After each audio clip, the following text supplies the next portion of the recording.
ang Chief of Clinics ng Ospital ng Maynila Medical Center, si Doktora Malaya Kapulong. Magandang umaga po, Doktora Laya, si Xander po at si Angel. Good morning, Doc.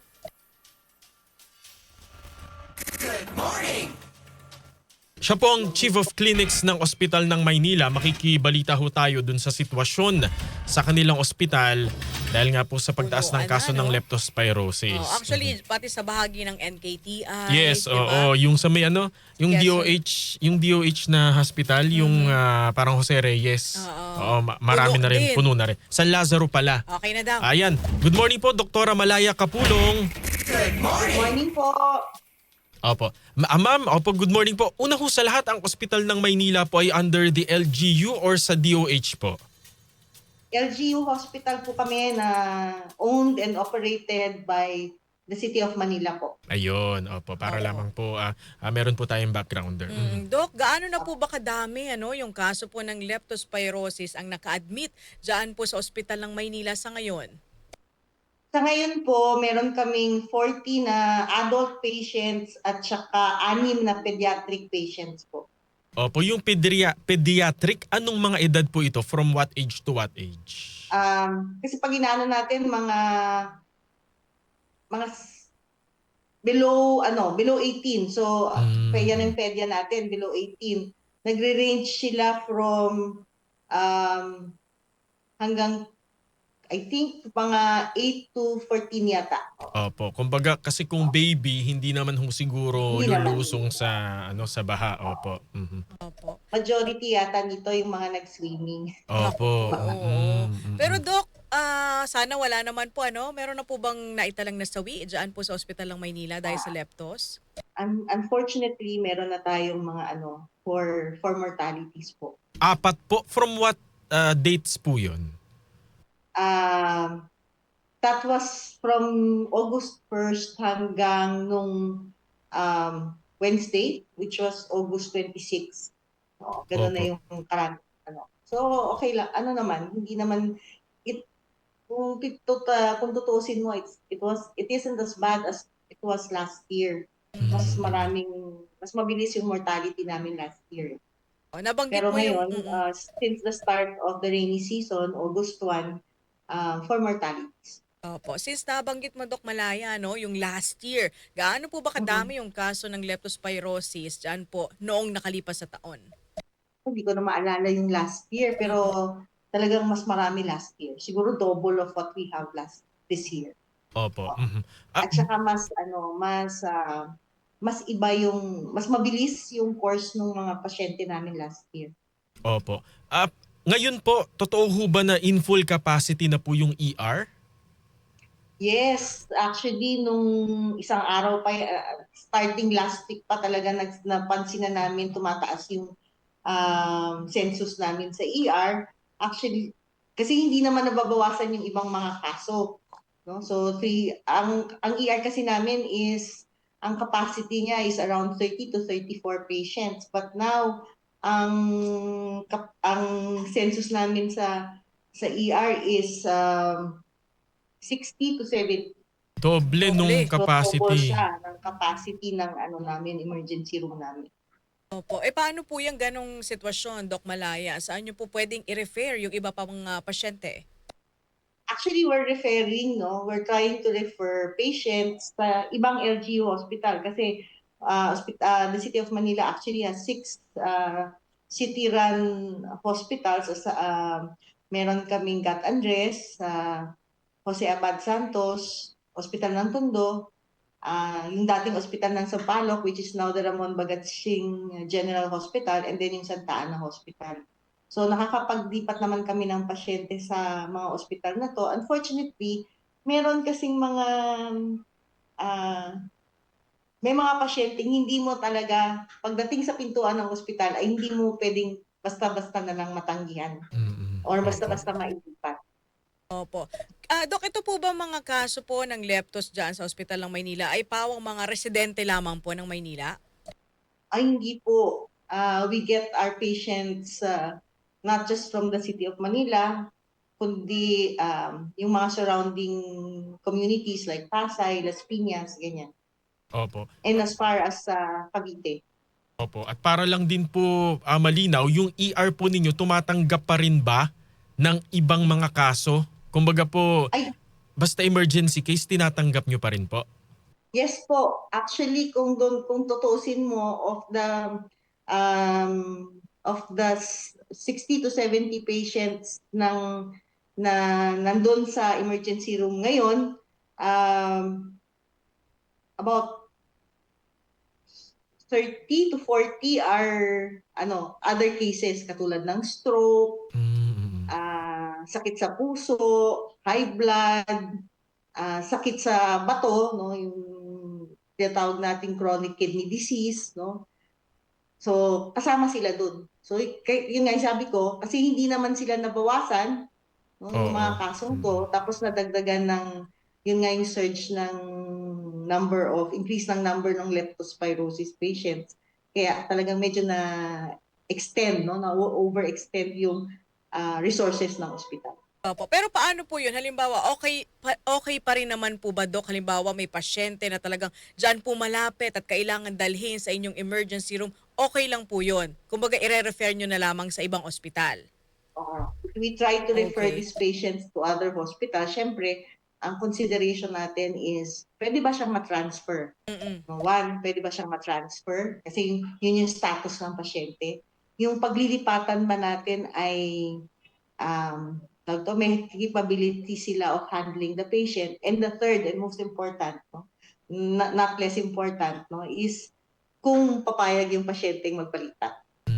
Opo. So, yun yung mga tatlong considerations natin. Unfortunately, according to reports, no, medyo tax na din ang PGH, Jose Reyes, and even Santana Hospital has reached capacity as well. Opo. Ano hong ginawa po ng ospital ng Maynila? Naglagay ho ba kayo ng mga tolda sa labas? Ganun po? O ginamit po halimbawa yung simbahan, etc.?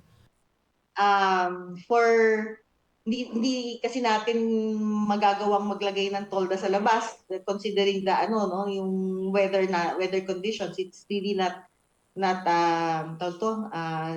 it's really not feasible to do yes. that, no. So ang ginagawa lang namin, no, in order to accommodate yung mga pasyente sa ER, yung mga pasilyo sa ER, if you saw yung video sa ibang reports nung isang araw, Opo. naglalagay na lang kami ng stretchers at wheelchairs doon sa pasilyo para ma-accommodate sila. And then for admission sa ward, nagdadagdag na lang kami ng kama sa mga kwarto. So normally kasi our wards, no, yung room namin sa ward is ideally, no, good for 5 patients, pero malalaki naman sila, no? Pag 5 patients lang yung laman niya, pwede ka pa mag-disco sa gitna. No, Kumbaga may space sa May gitna. space pa, malaki yung rooms, no.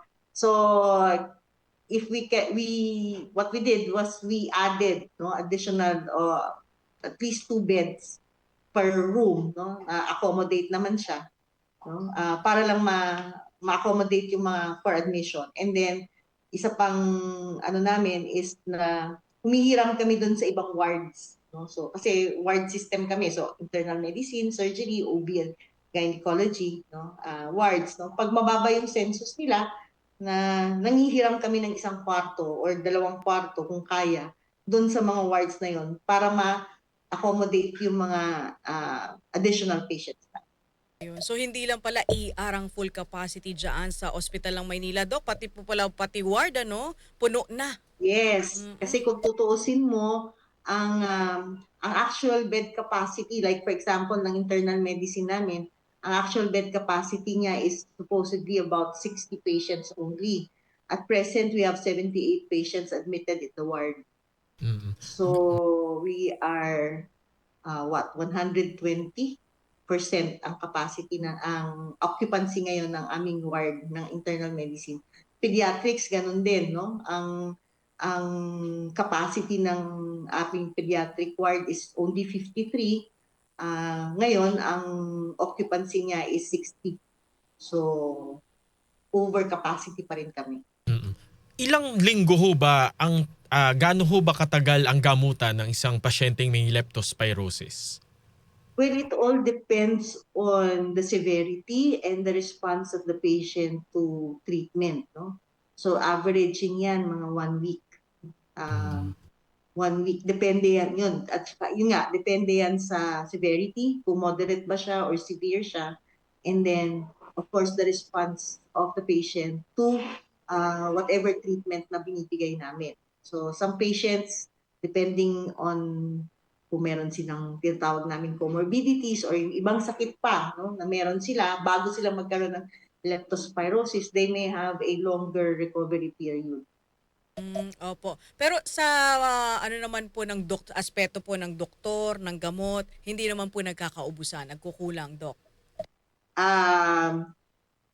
Of course, because of the surge, no, medyo natatax yung resources namin, like for medicines. But our mayor, no, Mayor Isko Moreno Tomagoso, had released, no, additional funds just to be able to make sure na yung mga antibiotics na kailangan ng mga pasyente, yung mga steroids, no, ay napo-provide namin sa kanila. So, nagbigay na siya ng additional funds, no? For the staff, of course, syempre hindi naman ganun kabilis mag-stretch yun. So, we're coping, no? And we are thankful for our doctors, no, including our consultants, who really step up, no, and